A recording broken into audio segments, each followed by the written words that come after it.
Dans cette dernière vidéo sur ce chapitre, on va voir comment on utilise le théorème de Pythagore à l'envers, en quelque sorte.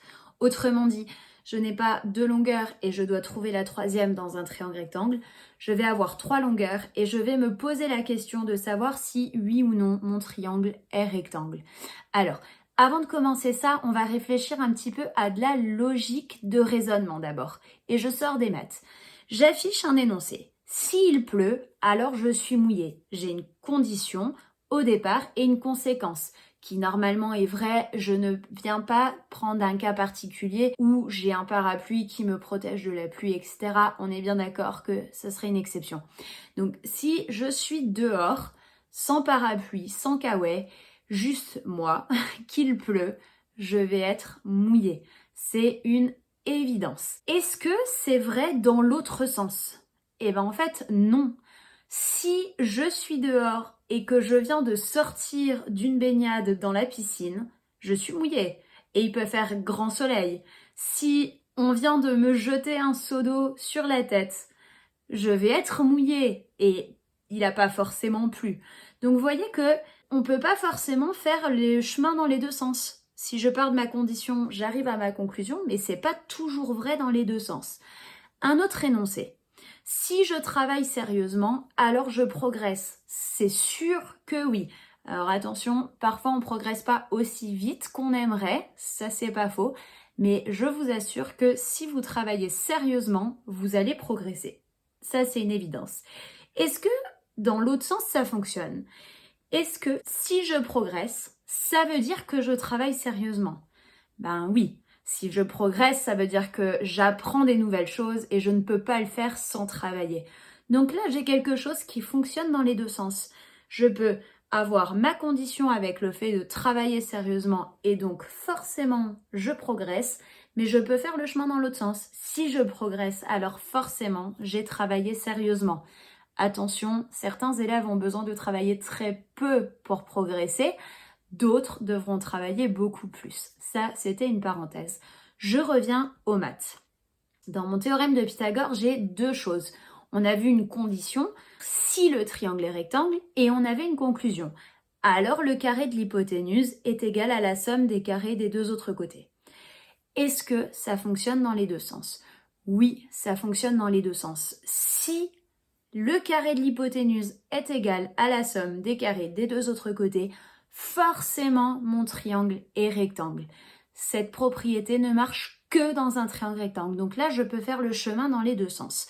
Autrement dit, si je schématise un petit peu avec des connecteurs logiques, comme on dit, si ça c'est vrai, alors forcément ça c'est vrai aussi.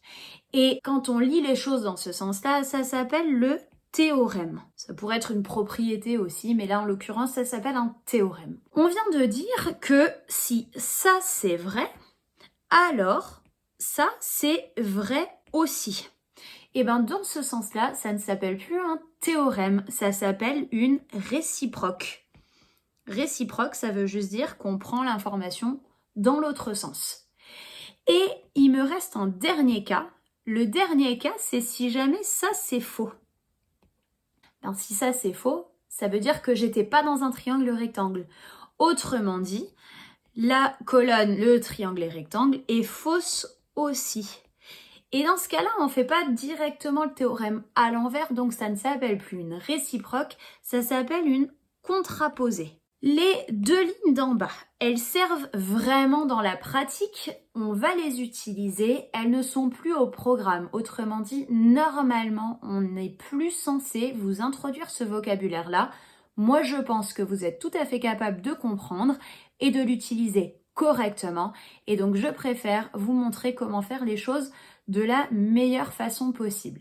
Donc, on va l'utiliser dans les exemples qui suivent et ne paniquez pas si vous avez du mal à retenir le mot réciproque et contraposé du coup. Regardons directement sur des exemples comment ça fonctionne. Soit ABCD tel que AB égale 6 cm, AC 8 et BC 10 et on demande le triangle est-il rectangle. Pareil, je fais un petit schéma pour voir un petit peu de quoi ça a l'air. Alors je dessine pas un triangle rectangle, j'en sais rien et je mets surtout pas de codage pour l'instant, je n'en sais rien. Alors, mon plus grand côté c'est 10 cm, il s'appelle BC. Ensuite, on a AC qui fait 8 et on a AB qui fait 6. Je ne vais pas dire si le triangle est rectangle, je n'en sais rien du tout. On fait les choses à l'envers. Autrement dit, au lieu de rédiger et ensuite de calculer, on va d'abord calculer et ensuite on va conclure. Pour calculer, je ne vais pas dire que 10 au carré, c'est égal à 6 au carré plus 8 au carré. J'en sais rien, c'est des vrais nombres, je vais faire le calcul. Si ça marche pas, je vais avoir l'air bête d'avoir écrit que c'est égal alors que ça ne l'est pas. Donc, je ne mets surtout pas mon égal dès le départ. Et on va dissocier les calculs. Alors, pour ça, on va commencer d'une part.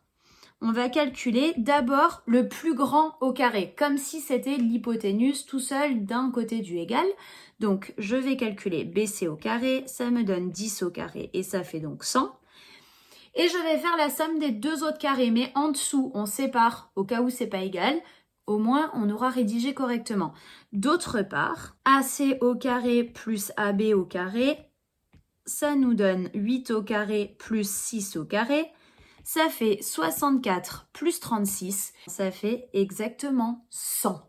J'insiste, il faut absolument séparer. On calcule le grand côté, son carré d'un côté, la somme des deux autres d'un autre côté. Je ne sais pas si ça sera égal tant que j'ai pas fini les calculs. Donc je ne marque pas quelque chose que je ne sais pas. Et là, il n'y a plus qu'à conclure. Qu'est-ce qu'on remarque? Que l'égalité de Pythagore, elle est vraie. On a bien BC au carré qui est égal à AC au carré plus AB au carré. Et donc, on conclut que d'après la réciproque du théorème de Pythagore, le triangle ABC est bien rectangle et on peut préciser en A puisque le plus grand côté, c'est BC. Donc, l'angle droit est forcément en face. Donc, je récapitule. Premièrement, je calcule le carré du grand côté d'un côté, la somme des carrés des deux autres côtés à part. Je vérifie si oui ou non l'égalité de Pythagore fonctionne et je conclus proprement en disant que j'utilise la réciproque du théorème de Pythagore et que donc mon triangle est bien rectangle et je précise le sommet principal, donc rectangle ici en A. Deuxième exemple, si tu te sens capable, mets pause, essaye de le faire toi-même, sinon regarde et essaye de bien comprendre. Toujours pareil, je commence par un petit schéma pour visualiser. Encore une fois, aucune idée de si mon triangle est rectangle, donc je ne code surtout pas un angle droit. Alors, le plus grand côté, c'est LM, donc on va le mettre par ici, qui fait 11. KM, c'était 7. Et KL, 5. Et je fais exactement pareil que tout à l'heure.